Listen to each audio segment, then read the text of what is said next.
I grew up on the east side of Columbus, Ohio, in a neighborhood where summers meant kids playing ball in cracked parking lots, and winters meant shoveling each other's driveways for a few extra dollars. My life wasn't remarkable, and neither was I. My dad walked out when I was 13, and my mom worked endless shifts at a nursing home just to keep us afloat. She was the kind of woman who never once took a day off, not even when she was running a fever. I admired her strength, but it also weighed heavy on me, filling me with guilt whenever I stumbled. After finishing high school, college was supposed to be my way out.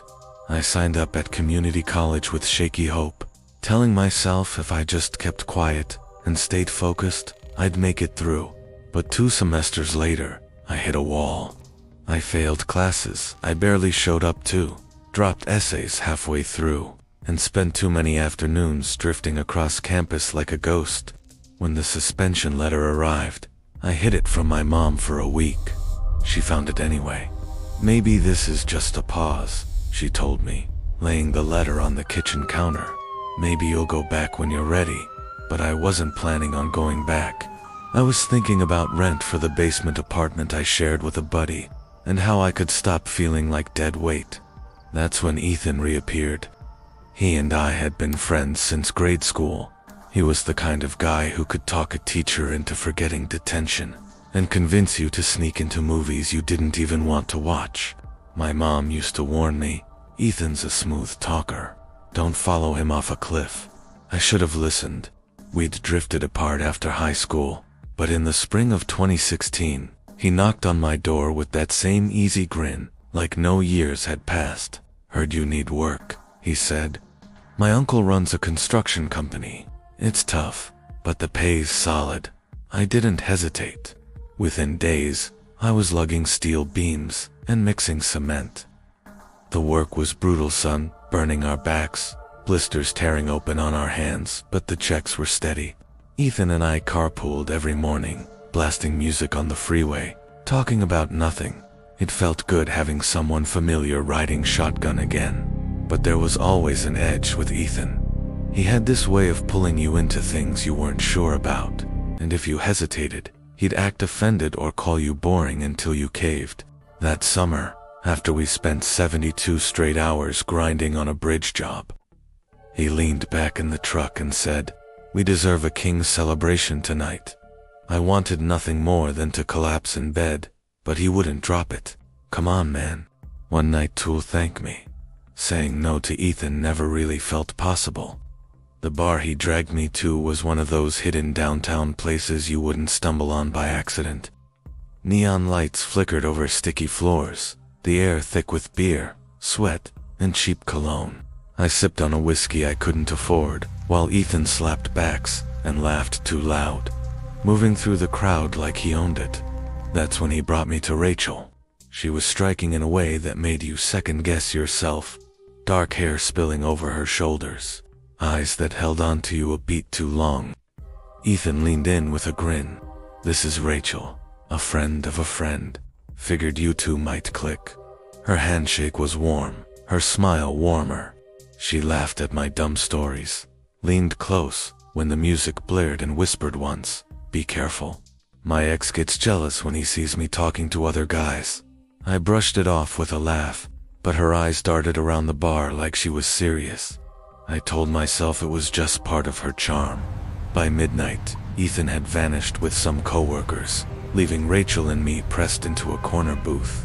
She suggested grabbing food, but when I mentioned the diner near my apartment, she insisted we head there instead. "To crowd it out here," she said. My gut twisted. I wasn't the type to bring strangers home, but she was so insistent, so comfortable, that I told myself I was over. We walked the short stretch back to my place on Summit Street. The night air clung heavy to our skin. Inside, Rachel kicked off her heels like she'd been there before. She drifted to the couch, scrolling her phone while I rummaged for snacks. The pace felt off, unnatural, but I let myself be pulled along. I told myself I was lucky, that this was the night Ethan promised, celebrating like kings. What I didn't realize was that the crown came with a noose. Around 2 a.m., the pounding started. Not a knock, but a slam that rattled the walls and froze my blood. Rachel's face drained. She whispered, "That's my ex. He must have followed us." Before I could move, the door flew open. Two men barged in, one clutching a metal pipe, the other with a pistol, half tucked in his waistband. My chest hammered. "Who the hell are you?" The one with the pipe barked. "Think you can steal my girl?" I stammered. "I didn't." The man with the gun slammed me against the wall, knocking the air from my lungs. They tore through drawers, kicked over a chair, demanding cash. I had $80 in my wallet. That was it. Cheap night, huh? The gunman sneered. The pipe pressed cold against my neck. My hands shook as I offered the bills. I waited for Rachel to scream, to beg them to stop, to say something, anything. But she stood in the corner, arms folded, silent. She never once looked at me. When they were done, they walked out with my cash and pocket change. The door slammed, their footsteps fading. I turned to Rachel. The couch was empty. She was gone. No words, no goodbye, just gone. I sat there for hours, heart racing, staring at the wreck of my apartment. The silence was unbearable. The next morning, I called Ethan. He answered with a lazy laugh. "Dude, what happened last night? You dip early." I told him everything: the robbery, the men, Rachel's silence. He chuckled like I was telling some tall tale. "Bro, maybe you drank too much. Probably just got jumped. Happens downtown all the time." "No," I snapped. "She knew them. She didn't even try to stop it." He paused, then brushed me off. "Man, you're being paranoid." But the thought wouldn't let me go. A week later, I went back to that bar hunting for answers. I asked the bartender if he'd seen Rachel. He frowned. "Rachel? Never heard of her." I described her, the two men. He shook his head. "Sorry, doesn't ring a bell." That's when it all clicked. Ethan had pushed me out that night, introduced me to Rachel, vanished at just the right moment. The whole setup felt staged, like I'd been played in a con I didn't even realize was happening. I confronted him again. "Were you part of this?" He rolled his eyes. "You're losing it, man. You think I'd do that to you? We've been boys since we were kids." But his grin didn't touch his eyes. That's when I knew EY didn't know Ethan anymore. Maybe I never had. 2 days later, I quit the construction job, told Ethan I was done. He shrugged like it was nothing, like I was just another name he could swap out on the crew. 4 weeks, sleep wouldn't come. Every time I closed my eyes, I saw Rachel standing in the corner, cold and detached. I felt the scrape of the pipe at my neck, heard the gunman's laughter. I kept asking myself, was Ethan behind it, or was it just a cruel coincidence? I'll never know. What I do know is this: betrayal doesn't always come from enemies. Sometimes it comes from the one who knows your weak spots best, the one who knows how to push you where you don't want to go.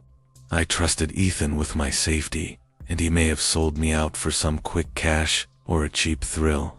I cut him off completely. Blocked his number, moved apartments, started fresh. It wasn't easy, but it was necessary. Now, when I walk into a bar and someone smiles too easily, leans in too close, I hear Rachel's whisper in my head, "Be careful." My ex is watching, and I listen, because the lesson I learned is one that never leaves. The real danger isn't always a stranger in the shadows. Sometimes it's the friend standing right beside you. Never ignore your instincts, and never hand blind trust to someone who's already shown they thrive on control. A friend who steers you into danger isn't a friend at all. They're a threat, hiding behind a familiar face. When I moved to Chicago in 2018, I thought I had finally found the version of myself I'd been chasing for years. Back home in Indiana, I'd been the quiet kid, the one who skipped bonfires and Friday night games, who preferred books to crowds, and that didn't change. Graduate school in Chicago gave me purpose. I was knee-deep in American literature, tutoring freshmen at the university, and working nights at a bookstore that smelled of paper, dust, and coffee, where silence felt like sanctuary. Parties weren't my thing then, not ever. Tyler, though, was my contradiction. We'd been paired as lab partners in a general education science class in undergrad. Neither of us cared about the subject, and he was everything I wasn't.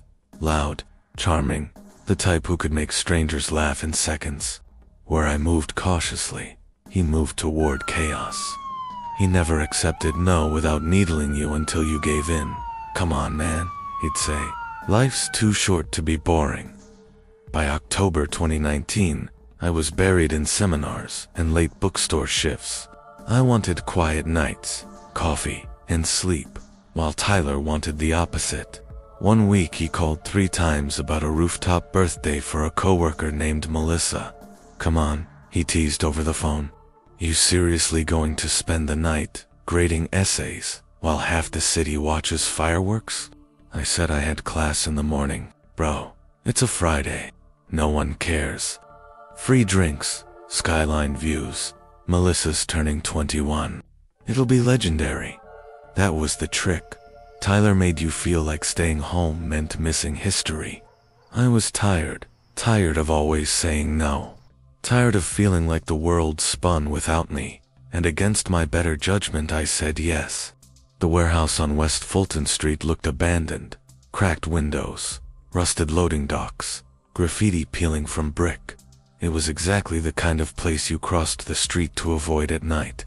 "This it?" I asked, staring at the hulking structure. Tyler grinned, pulling his jacket tighter against the biting air. "Trust me, man. It's cooler inside." The main elevator was out, so everyone used a freight elevator that groaned like it had been through wars. Metal screeched with every floor, and I pressed my palm to the wall, half joking that if it dropped, he'd have to cover my funeral. Tyler only laughed. "Adds to the adventure, right?" When the gate clattered open on the 23rd floor, silence met us. Balloons hovered, streamers hung crooked. A gold banner declared Happy 21. Melissa, but tables were abandoned. Plates of half-eaten cake sat untouched, and a phone buzzed under a chair. A cold dread slid down my spine. "Where is everyone?" I asked. Tyler shrugged and grabbed a half-full cup like nothing was wrong. "Probably inside." "Chill, man." But something felt off, and deep down, I already knew. The rooftop fell away beneath the skyline. Chicago glittering like broken glass, wind whipping my jacket open as I scanned the scene. Decorations fluttered, candles sputtered in the dark, but the place felt like a party that had ended in panic. Then I saw them, 3 pairs of shoes lined up neatly at the roof's edge, placed with an odd deliberateness rather than tossed aside, and faint scuff marks stretched away from them, the kind you'd see if someone had been dragged. My stomach dropped, and I crouched, fingers tracing the cool concrete. "Tyler, what the hell is this?" He barely looked up. "Dude, you're over people get drunk and do dumb shit. Relax."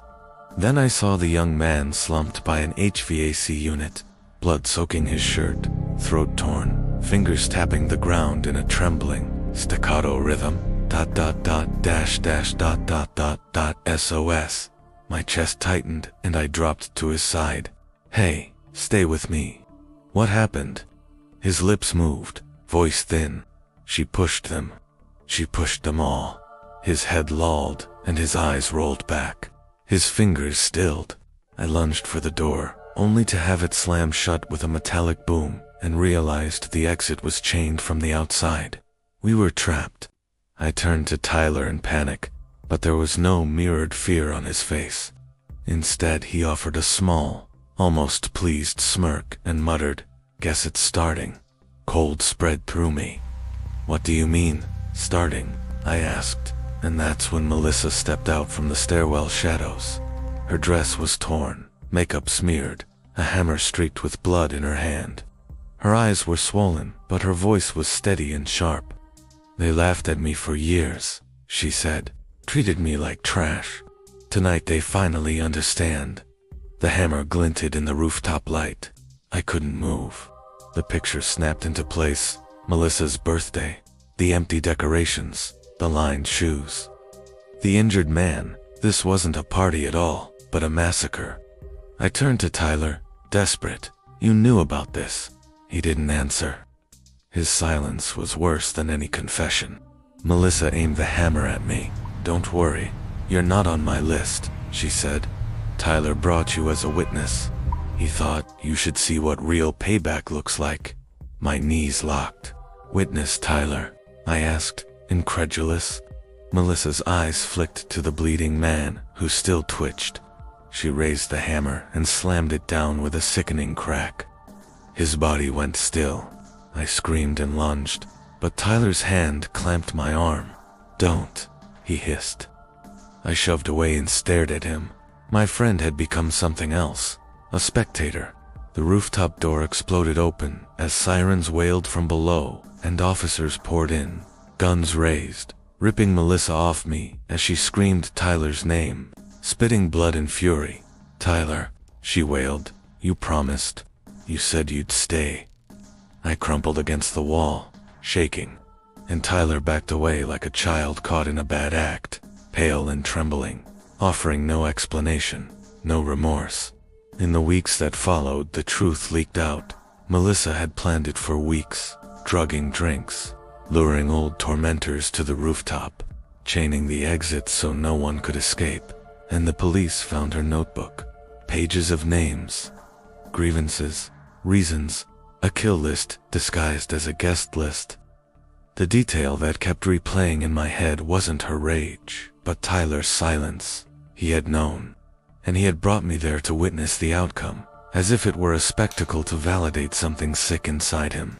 We never spoke again. I blocked his number, quit the bookstore job, and left Chicago within a few months. Yet even now, on nights when the wind shakes my windows, I picture those 3 pairs of shoes lined neatly at the ledge. I hear the relentless pounding against the rooftop door. I feel Tyler's silence slicing through me like a hidden blade. Trust is delicate. It can be destroyed without a word, without even an action. Sometimes it's shattered by the absence of what someone should have done. The lesson carved into me is sharp, but lasting. Betrayal doesn't always arrive dressed as an enemy. Sometimes it's the friend beside you, smiling as you edge toward danger. Never dismiss the unease that twists in your stomach. A real friend shields you. A false one delivers you into harm. High school has a way of amplifying what you already are. If you're sure of yourself, it turns you into a star. If you're awkward, it leaves you stranded in shadows. Back in 2012, at 17, a junior, at Ridgefield High in Connecticut, I lived almost entirely in those shadows. I wasn't a complete loner, but I wasn't the type of kid anyone thought about after the bell rang. My world stayed small. My younger brother at home, the video games we played, the comfort of Friday nights spent with movies instead of pretending to belong at someone's crowded basement party. Logan was the opposite. He was loud in a way that demanded attention, tall, with unruly blonde hair, and a grin that bought him forgiveness from teachers no matter how late he was. We'd been friends since middle school, back when skateboards and comic books kept us close. But by junior year, Logan was spinning into a different orbit, one filled with parties, cheap beer, and kids who barely remembered my name.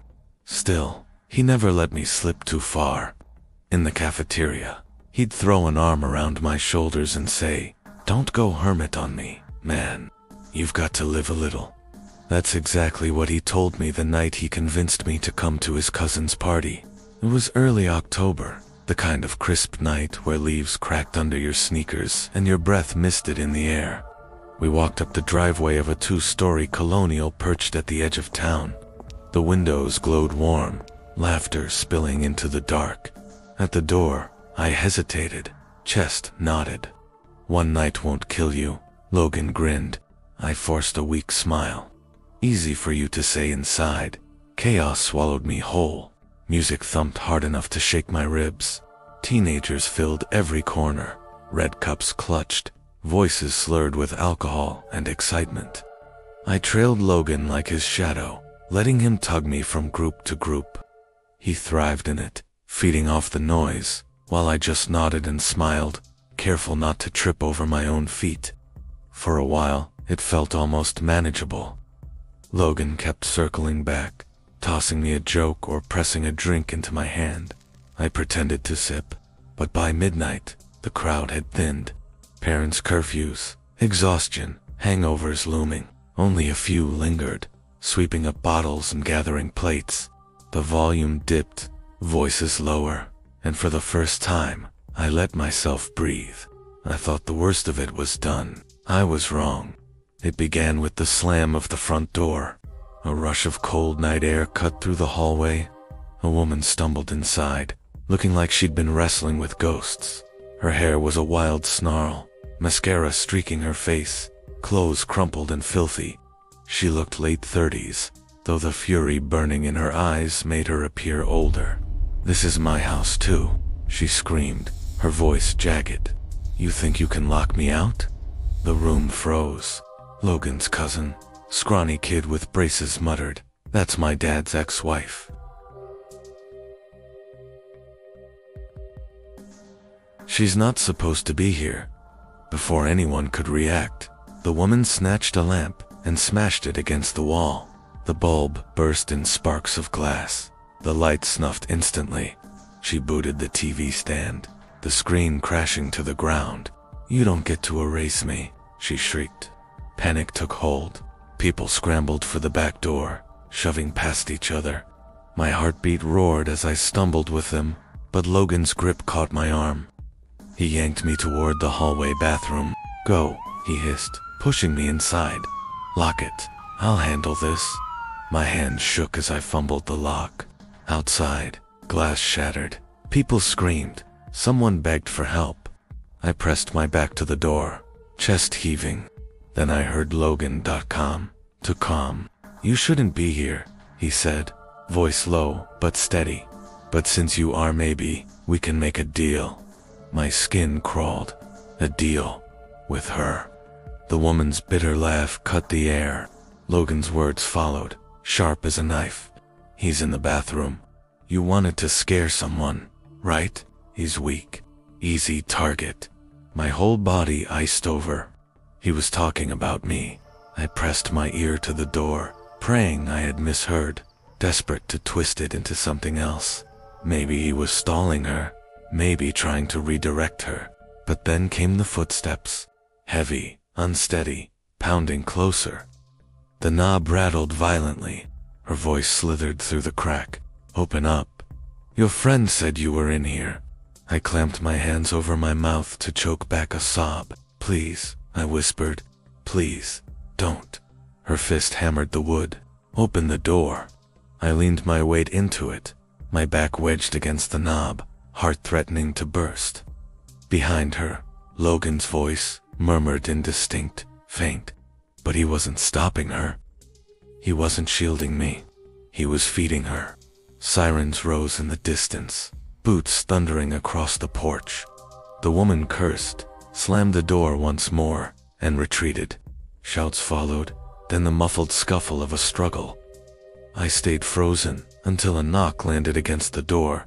A man's voice called, "Police, it's safe now. You can come out." I couldn't move. My body had hardened into stone, and all I heard was Logan's words on repeat. "He's weak. Easy target." When I finally unlocked the door, the living room looked like a battlefield. The TV lay shattered, chairs overturned, broken glass glittering like ice across the carpet. 2 officers pinned the woman against the wall, cuffing her as she spat curses. Logan stood by the couch, arms crossed, pale but unreadable, like it was all just entertainment.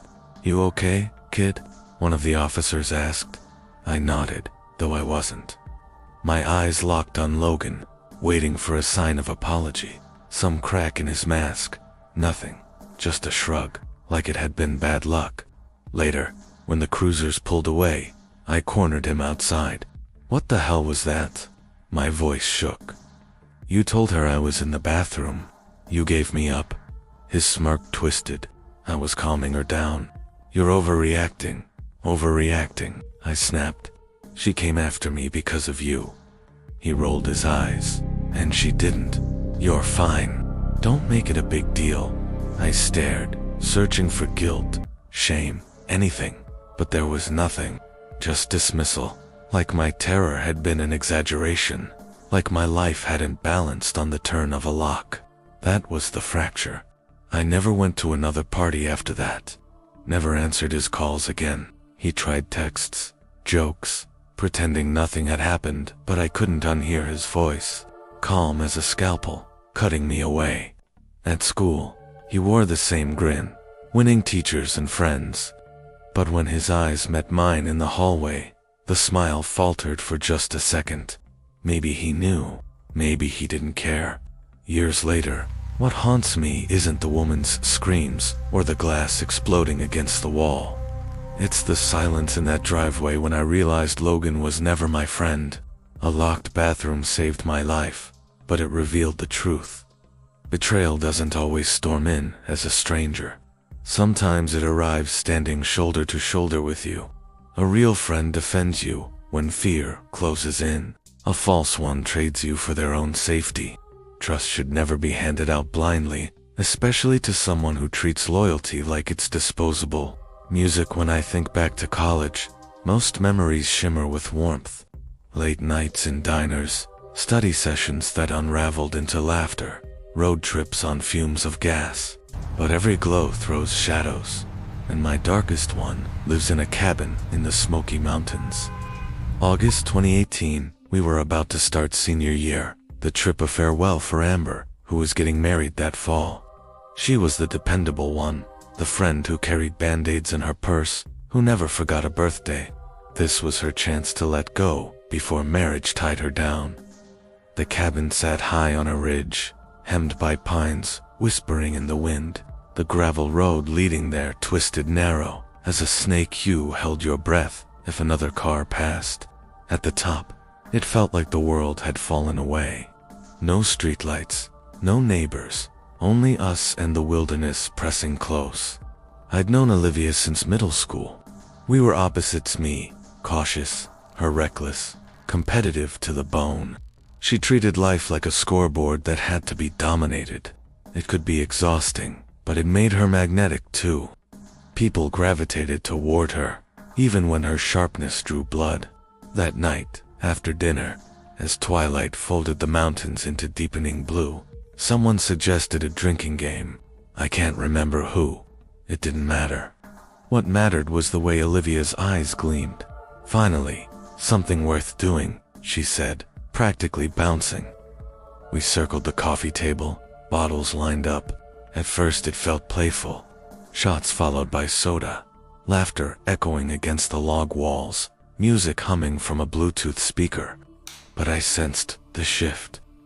Olivia wasn't drinking for fun. She was drinking to win. The rules warped quickly. Each round, she pushed harder. 2 shots this time, she said, grinning, her voice already edged. When someone hesitated, she leaned close, sharp. Come on, don't be weak. What's the point if you quit halfway? Nervous laughter filled the space. Cups clinked to keep the mood alive. But I saw Amber's smile fade, saw her fingers not in her lap. I leaned to whisper, she's going to get sick. We should stop this, Olivia heard. Of course she did. She had a predator's instinct for challenges. Her eyes narrowed, and before I could explain, she shoved Amber lightly, but with sting. You think you're better than me? She snapped. You think I can't handle it? The room went still. The music kept playing, small against the silence, but the easy mood was gone. Every laugh felt hollow. Every cheer carried a shadow. Olivia wasn't playing a game anymore. She was trying to prove something, though none of us knew exactly what. She threw back another shot, then another. Her cheeks flushed crimson, her speech slurring, but her eyes stayed sharp and piercing, like blades searching for a target. We pleaded with her to stop. Olivia, that's enough. You're taking it too far, I said, my voice more forceful than usual. She curled her lip into a sneer. If you can't keep up, Maybe I need better friends. Amber shrank into herself, looking like she wished she could vanish. The rest of us froze, caught between stepping in or letting her burn out on her own. And in that pause, we failed her. It happened quickly, like a candle burning to its end and flickering out. 1 second, Olivia was lifting her glass again, her hand trembling as she demanded another round. The next, she crumpled to the rug, her body seizing violently. Panic tore through us like a lightning strike. Amber screamed her name, gripping her shoulders, while someone scrambled with a phone, desperately trying to dial 911. Service was terrible, the bars vanishing and reappearing, each failed attempt heavier than the last. My hands trembled so badly, I could hardly type the cabin's address. Come on, I muttered, glaring at the screen as if sheer desperation could force the call through. When a dispatcher finally answered, my words tumbled out in a frantic rush. Our friend, she's not breathing right, she's having seizures, we need help now. The dispatcher's steady voice felt unreal against the chaos that filled the room. She walked us through compressions, told us to lay her on her side. But Olivia's face was fading to gray, her breathing ragged and shallow. As I pressed down on her chest, counting through compressions with shaking hands, I glanced at the others. Their faces were ashen, their eyes wide, guilt written across every expression. None of us had stopped her. None of us had dared. And then Amber broke. Through tears, she confessed. She made me bring the extra bottles. She said if I didn't, she'd tell everyone about my abortion last year. The words hung in the air, heavier than the sound of Olivia's gasping. That's when I understood. This wasn't just about drinking. Olivia had been pulling strings, weaponizing secrets, dragging us down with her into destruction. When the paramedics arrived, what felt like hours later, their boots thundered up the stairs, their equipment clattering as they rushed to her. We stumbled back, pressed against the log walls as they worked with precision. Oxygen mask, 4 lines, quick commands, cutting through the noise.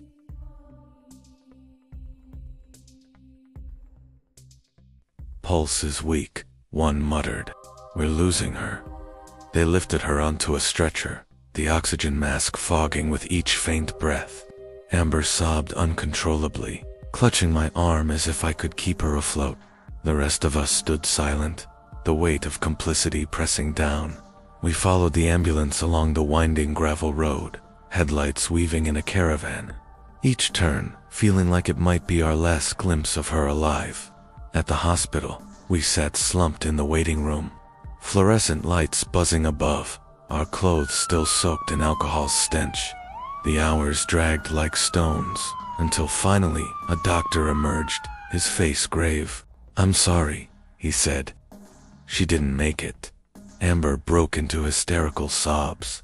I sat motionless, her earlier words echoing in my head. She told me if I didn't, she'd tell everyone my secret. Anger should have come, but instead, there was only emptiness. We had all played along. We had laughed. We had cheered. We had given her the stage she demanded. And when it counted, we hadn't taken it away. The weeks blurred funeral services, whispers circling campus, the quiet way people avoided her name. I avoided mirrors because I couldn't bear to see the reflection of someone who stood by while a friend unraveled. But grief has a way of forcing truths into daylight. One afternoon, I saw Amber on the quad, sitting alone, pale and hollow. She didn't meet my eyes when she spoke. She wasn't my friend, she said flatly. She just knew how to hurt people until they gave her what she wanted. Her words hit harder than anything at the funeral. Olivia hadn't been a friend in years. She'd been a tyrant. Someone we all enabled because it was easier than standing up to her. Now, whenever I see a shot glass, whenever someone pressures me to drink more than I want, I hear her voice. Don't be weak. But instead of fear, I feel resolve. Weakness isn't saying no. Weakness is letting someone else dictate your choices. That cabin in the Smokies was supposed to be a celebration of friendship. Instead, it became a warning. Proof that sometimes the people we call friends are the very ones dragging us to the edge. True friendship isn't about keeping up or giving in. It's about protecting each other, even when it hurts. Standing up to someone isn't betrayal, it's the truest form of loyalty. When I packed my life into boxes and moved to Portland in March of 2021, I thought I was leaving all that behind. A new city, a new job, a new self. I had just turned 26, still burdened by broken relationships and a family 3 states away. Portland seemed like a city built for reinvention, and I was desperate to try. The marketing job wasn't glamorous, endless hours lost in campaign reports. Too many Zoom calls, a boss obsessed with bigger, flashier, bolder. I kept my head down, grateful just to have steady work. But the loneliness was sharp those first weeks. I knew no one outside the office, and every night I went home to my small apartment, where silence draped over me like a heavy blanket. That's when Natalie appeared. She was the quiet one at work, the person people forgot about until she spoke up in meetings with some thoughtful remark. At first, she seemed harmless. She lingered by my desk at lunch, asking about my weekend, my family. The little details no one else bothered to notice. I welcomed it. Her listening made me feel less like an outsider in a city overflowing with strangers. That first coffee outing felt easy, almost inevitable. She listened while I vented about looming deadlines, nodded when I admitted how much I missed home. "I know the feeling," she murmured gently. "It's hard being new." That empathy drew me closer. But what began as comfort slowly turned heavy. She began appearing in places I hadn't invited. Her waiting outside the grocery store, showing up at the same yoga class I'd signed up for, coincidentally browsing the shelves of the bookstore I loved on weekends. At first I laughed it off. "Do you have a tracker on me or something?" I teased. She only smiled. "Maybe I just know where you'll be." I told myself it was a joke, but the words stuck at the back of my mind, waiting for the moment they'd sound like a warning. Little things changed first. A new jacket I bought one week would appear on her the next. I wore a particular shade of lipstick to work, and the following day she arrived with the exact same color. My coworkers noticed, jokingly calling her my shadow. At first, I laughed with them. Shadows disappear when the light changes, right? But Natalie didn't disappear. She only grew bolder. One Friday night, after a brutal week of campaign deadlines, I invited her over to my apartment. I thought maybe if I set the boundary, myself inviting her into my space, on my terms, I could regain control of the friendship. We ordered takeout, picked a movie, and for a while it almost felt normal.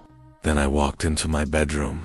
Natalie was seated at my vanity, holding one of my necklaces in her hand, studying herself in the mirror. She froze when she saw me catching her in the act, then giggled nervously. "Sorry," she said, slipping the necklace back. "I just wanted to see what it felt like to be you for a second." Her words didn't sound like a joke. They lingered in the air long after she left that night. To be me, after that, things began to disappear. A bracelet, my favorite college hoodie, a journal. They'd vanish for weeks, only to reappear later in the exact same place, but slightly off, folded differently, or a page bent back I hadn't touched. I started locking my door, double-checking windows. My building showed no signs of break-ins, but in my gut, I knew. The only person who had been inside enough to know where things belonged was Natalie. By late May, it had escalated. She lingered longer at my desk at work, pressed for personal details I didn't want to share, and asked questions I tried to deflect. One evening, after a happy hour with colleagues, she insisted on walking me home. It was only a few blocks. I tried to brush her off, but she wouldn't take no for an answer. When we reached my apartment door, she lingered. "Can I stay over? Just for tonight?" she asked. I hesitated. "Why? What's going on?" Her smile sent chills through me. "I just sleep better near you. Don't you feel like we're the same person sometimes?" I forced a laugh, masking my unease. "Not really. I think you should head home, Natalie. I shut the door before she could argue, my pulse racing. That night, as I drifted toward sleep, a sound snapped me awake, a faint creak. My bedroom door, already closed, was inching open. I froze. My breath caught in my throat. In the dark hallway stood a figure, still and watching. My voice cracked as I whispered, "Natalie." The figure didn't move. Panic surged through me. I scrambled for my phone and dialed 911, my hands trembling. By the time police arrived, the figure was gone. The balcony door was unlocked from the inside. My neighbor later swore she had seen Natalie standing outside my window that evening, just watching. That was the night I realized this wasn't coincidence anymore. It was obsession. Asterisk, I bought a cheap security camera the next day just to calm my nerves.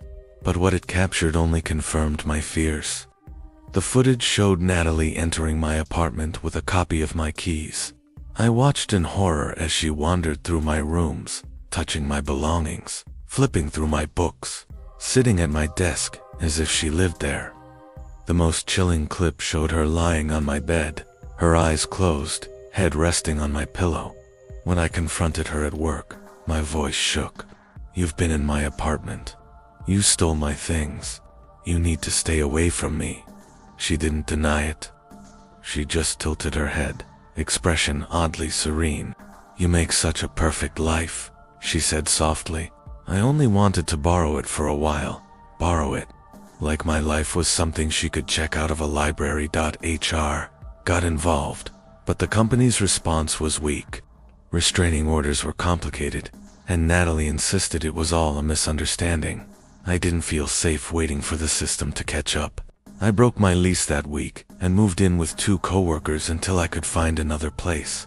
Cutting her off wasn't as clean as I'd hoped. I still felt her presence everywhere, passing reflections in windows. Footsteps behind me on quiet streets. The nagging fear that my phone or email had been hacked, even after I changed locks and numbers. The paranoia clung to me. It's been years since I left that apartment, but the experience carved itself into me. I still live in Portland, but I don't tell new acquaintances where. I've become private, cautious. People call it guardedness. I call it survival. Every so often I'll catch my reflection in a store window or a bathroom mirror, and for a split second I expect to see her standing behind me, wearing the same clothes, the same jewelry, the same smile. The truth is, Natalie never really left, not in my mind. She became the shadow I can't shake, the reminder of how quickly a friendship can twist into something darker, something invasive. I've learned that loneliness can make you accept company without questioning intentions. Closeness without boundaries isn't friendship, it's control. And when someone says they want to become you, believe them, then run. Not every bond is safe. True friends honor your identity and your limits, while toxic ones try to erase both. Protect your space, your privacy, and your sense of self. Because once someone steals them, reclaiming them becomes far harder. Spring of 2020 should have been about beginnings, but instead, I found myself trapped alone in my 1-bedroom apartment in Raleigh, North Carolina, staring at walls that seemed to close in tighter each day. The pandemic shut the world down. Cafes, gyms, even the bookstore, where I'd once wandered, just to feel surrounded by other lives, all gone. At 26, freshly cut loose from a draining breakup that left me raw and restless, quarantine silence turned suffocating. My friends noticed my unraveling. They teased me over FaceTime, their voices light but edged with worry. "Jenna, you're way too picky. At least try meeting someone new. Zob's fine. It's not like those sketchy sites' verified photos, location filters. Just give it a chance." I hated the thought of online dating, swiping left and right, like picking fruit off a shelf. But loneliness persuades. It wears you down piece by piece until you cave. That's how I met Carrera. Her profile caught me by what it avoided. No beachside bikini poses. No over-filtered mirror selfies. Just plain photos. Reading at a cafe, hiking by a waterfall, sitting cross-legged on her floor with a mug. Her bio had only 3 words. Quiet, loyal, real. I swiped right after 2 days of half-hearted scrolling. I expected nothing. But she messaged first, and her words weren't filler. She asked about my work, about my favorite books, about what I missed most before everything shut down.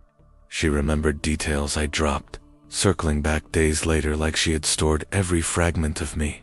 Nights stretched into dawn as our conversations ran my phone battery to empty. Her voice was soft, almost hesitant, and when she laughed, it was low and careful, like she wasn't used to letting it out.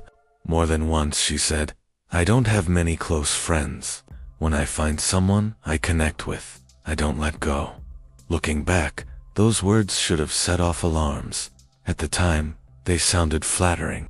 After a week of constant texting and late-night calls, Carrara suggested we meet in person. My gut urged caution. Every rule of pandemic safety and common sense screamed no. But isolation pressed heavy, and she made me feel chosen, like she saw through me. Not just the surface me, but the hidden parts I kept locked away. I agreed, but only if it was public. Downtown, Thursday evening, a casual spot with big windows and plenty of people. That would keep it safe, I told myself. I arrived early, nerves jittering so badly I barely touched my drink. When she entered, relief washed over me. She looked exactly like her photos, small, brown hair tucked back, navy sweater and jeans. She smiled, waved, walked straight toward me. But instead of sliding into the seat across, she dropped into the booth right beside me. "Hi, Jenna," she said, her voice trembling faintly. Before I could reply, her hand clasped mine. I gave a nervous laugh. "Oh, hey, you can sit across if that's easier." But she stayed put. Her grip tightened around my fingers. "No, I like being close." At first I convinced myself it was nerves. First dates are awkward. Maybe this was her way of steadying herself. But the minutes ticked by, and her grip only grew firmer. My hand ached. When I tried to pull gently away, she clamped down harder, nails digging. "Squeeze back," she whispered. "What?" "Squeeze my hand. Harder. Let's see how much you can take." She smiled faintly, but her eyes stayed calm. Too calm. I forced out a laugh. "You'll break my fingers if we keep this up." Her smile disappeared. Her grip crushed tighter, pain shooting through my wrist. "Do it. I want to know how much force it takes to break bones." I froze. The restaurant blurred around me, chatter and silverware fading into background static. All I could feel was her hand locking mine, her voice casual, as if she were asking about dessert. My voice shook as I tried to joke. "Okay, you're kind of intense." Her face shifted. The shy girl I'd spoken to all week evaporated. She leaned closer, her voice a whisper, sharp as glass. "You don't know what you're walking away from." My pulse hammered. I ripped my hand free, fumbling for my bag. "I think I should go." She didn't argue, didn't raise her voice. She just stared, eyes fixed like she was memorizing me. I stood and walked straight out, legs trembling. Outside, the air cut sharp against my lungs, every shadow stretching wrong. Behind me, I thought I heard her call my name, but I never turned.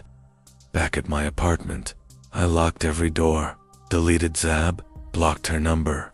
I stayed awake till morning, my fingers still throbbing with phantom pressure. Alone in the silence, I replayed everything, how quickly she had mirrored me, how perfectly she seemed to know the right words, how she'd said she never let go once she found someone. It hadn't been chance. She had studied me. The days that followed blurred with paranoia. Every phone buzz made me flinch. Every cafe window held her reflection in my imagination. I couldn't stop replaying that night, her testing boundaries masked as affection, pushing harder each time I resisted. It wasn't comfort, it was control. A week later, an email arrived from Zab. Someone you matched with has been reported. Please contact us if you have concerns. My stomach sank. I didn't need a name. I knew. She had done it before. She would likely do it again. But the part that haunted me wasn't just her. It was me. I had seen the signals. I had heard her warn she never let go. And instead of stepping back, I decided it was sweet. I was so desperate for connection that I ignored the knot in my gut. That truth hurt the most. Years later, I'm still single. I tell people it's because I'm busy, because dating apps are shallow, because I like my independence. All of that is real. But the deeper reason is harder to admit. When someone reaches for my hand on a first date, I flinch. Memory resurfaces, uninvited.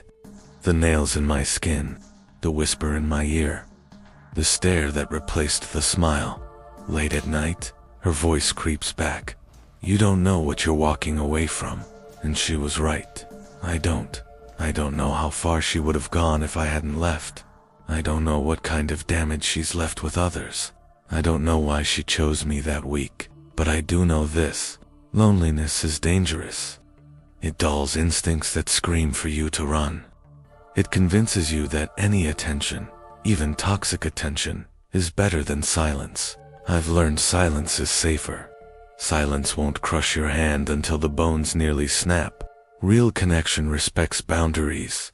If affection feels like control, it isn't love, it's possession. Loneliness should never drive us into the arms of someone who disregards consent, safety, and respect. Trust your instincts. They might be the only shield you have against harm.